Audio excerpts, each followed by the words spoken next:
Okay, so here we go again. Another sheet of vermiculite.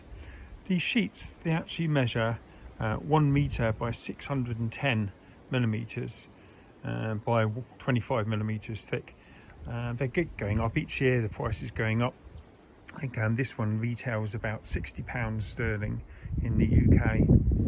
So as usual, I'm going to use my electric tools to cut out some pieces of vermiculite to make the basic box for the Vortex stove. I'm making it slightly different dimensions this time. I've got a slightly different idea how we're going to put it together. I'm just showing you, you need to pre-drill those holes. So if you're using a 4.5 millimeter screw, you need to drill a 5 millimeter hole, countersink it. I use silicone as well. I silicone all the components together.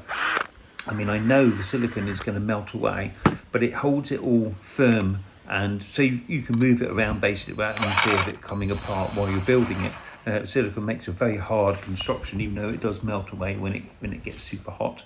So I've made the box.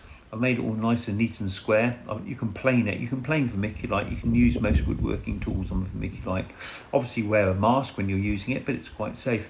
Now here I've cut out this triangular piece, and this is going to be the new, it's going to be the inside top of the stove. And you can see here I've cut triangles out the back. The main airflow is going to be going through there, through the back, travelling along underneath and supplying the air. Now I've given you dimensions to cut out the Vortex slot here.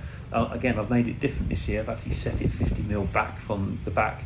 It's just an experiment. I mean, I just want to try everything. And so far, the Vortex stoves has been working. It's been very successful in lots of ways, but I'm still not 100% satisfied. So here you can see the little pieces are, and so that's where the air is going to enter into the box. It's going to be preheated. Obviously, the flames are underneath that. It's going to get really, really hot. But I'm hoping the air will come in, hit the glass, run down the front, which will give us an air wash and give us circular motion inside the stove. I'm just copying some ideas of the latest generation of the log burners you can buy in the shops nowadays. They're very high tech. And you can see that I've made the dimensions so the flames are now going to travel up the Vortex slots a lot easier. But the whole concept, the whole idea of this is to have a secondary air supply that comes up the side and travels up the roof.